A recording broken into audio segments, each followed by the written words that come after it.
All right, friends, for this video, you're going to need your science notebook, a pencil, and you need 18 note cards from the back of the class. So go count out 18 of them and bring them to your desk. All right, what we're going to do today is we are going to make our review cards for our science test that we are going to review on Friday and over the weekend in the video. So what you're going to do on the first note card, now yours is going to look different than mine because mine is on construction paper. Yours are going to be on those white note cards. But the first thing you're going to do is you're going to number 1, and then you're going to write this question. Based on what we know about the sun, moon, and earth, when 1 year passes, what has happened? So what has happened to either the sun, the moon, or the earth when 1 year passes? So you're going to copy that down, and then what you're going to do is you're going to answer on the back. And then on Friday's video and over the weekend, I'm going to go over the answers with you so that you can review for the test. So write down number 1 and then get your next note card. All right, for number 2, if it is a full moon, what are the next phases going to be until it cycles back around? So what are the next phases going to be till you get to that next full moon? And you can use your notebook to answer these on the back. All right, for number 3, so note card number 3, what happens to the earth every day? So every 24 hours, what happens to the earth? What's going on with it? What is it doing? So go ahead and write that one, then get note card number 4. All right, for number 4, you're going to draw this picture. And I have labeled A, B, C, and D. And MP is the North Pole, SP is the South Pole. So each one has North Pole, South Pole, North Pole, South Pole, North Pole, South Pole. Here is the sun. These are the Earths. So we can just put E for Earth in each one. I know that the top part is the Northern Hemisphere and the bottom part is the Southern Hemisphere because the Northern is close to the North Pole, the Southern is close to the South Pole. What you're going to do is you're going to label the seasons. So you're going to tell me what is A, what is B, what is C, and what is D. Remember, you can use your notebook. So on the back, just write A, B, C, D, and tell me what they are. Winter, spring, summer, fall. What are they? And no, that's not the order. Go ahead and get note card number 5. What keeps the Earth and moon in their orbit? So what keeps them in space? Why do they not fall down? Okay, what keeps them up there? What force? Go ahead and write that one and then get note card number 6. All right, for number 6, you're going to draw and label the phases of the moon. We know there are 8 phases of the moon, so you're going to draw all 8 of them just right here on the back. Your note card's a little bigger, so you have more space. Then go ahead and get note card number 7. For number 7, why are summers in most of the world hot? So why are the summers hot? When we were talking about seasons, why did we say most of the summers in the world are hot? Go ahead and write that one, then get number 8.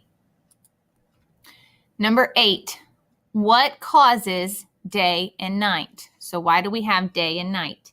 You're going to write your answer on the back. And remember, we're going to go over all of these in the video on Friday. All right, note card, number 9.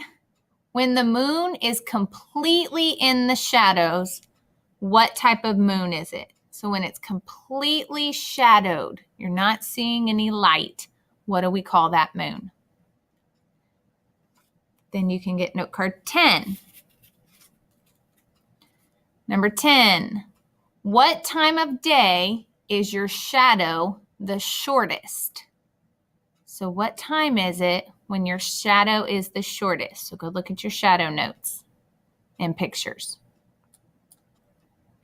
Number 11, how long does it take the moon to make one cycle? So go all the way through. So from new moon to the next one, to the next one, to the next one, to full moon, to the next one, to all the way back around. So from new moon all the way around to another new moon. How long does that take? Then go ahead and get note card number 12. For note card number 12, from Earth, we can see the light of the moon. Why or how? How can we see the light of the moon, or why do we see it? Go ahead and write the answer to that one on the back like all the others. And remember, we're going over these Friday. I know I keep saying it, but I want you to know. Then get note card number 13. All right, number 13. Is your shadow longer or shorter at sunset than noon? So at sunset, is your shadow going to be longer than it is at noon or shorter than it is at noon? Copy that one down, and then we'll get number 14. Almost done. All right, so number 14. As days get longer, does the temperature get higher or lower? So think about what we were talking about when we were talking about the days and the seasons and the getting longer time period. Does that mean that the temperatures are getting higher or lower? Copy that one down and then get card number 15. All right, for number 15, you're going to draw this chart, and it's kind of like what we went over the other day in class where you were making the predictions. So here I have Monday, Tuesday, Wednesday, Thursday, Friday, and I have my low tide and my high tide. And I know that there's 2 tides for each one, but for this purpose, I just want you to make the prediction for one. So you're going to look at the low tides and find a pattern to see what Friday might be. Then you're going to look at the high tides and find the pattern to tell me what Friday might be. So when will the next tides be? Low tide and high tide. Answer those on the back and then get card number 16. All right, for number 16, how often will the phases of the moon appear? So how often do we see all the phases of the moon? So all the way through the cycle. Copy that one down. We're going to answer on the back. Then get card 17. Almost done. 17, what are tides caused by? So what causes the tides? What causes it to rise high and then go low? And then get card 18 for our last one. All right, for number 18, after a full moon, what can you expect to see for the next couple of weeks? So after the full moon, what types of moon are we going to see for the next couple of weeks? What's going to happen? So write that one down, and then let's go ahead and answer that. So go ahead and answer all 18 cards, and then the video for Friday is going to go over all of them because then you can review for your test, because all 18 of these cards are going to help you to study for your test on Monday. So make sure you have them all written down. If you need to go back to make sure you have it all written correctly, do that. The answers are going to go on the back. And remember, you can use your science notebook to help you. So go back and look at all the notes and activities we did. If you have any questions, post them on the Science Google Classroom. Thanks, guys. See you later.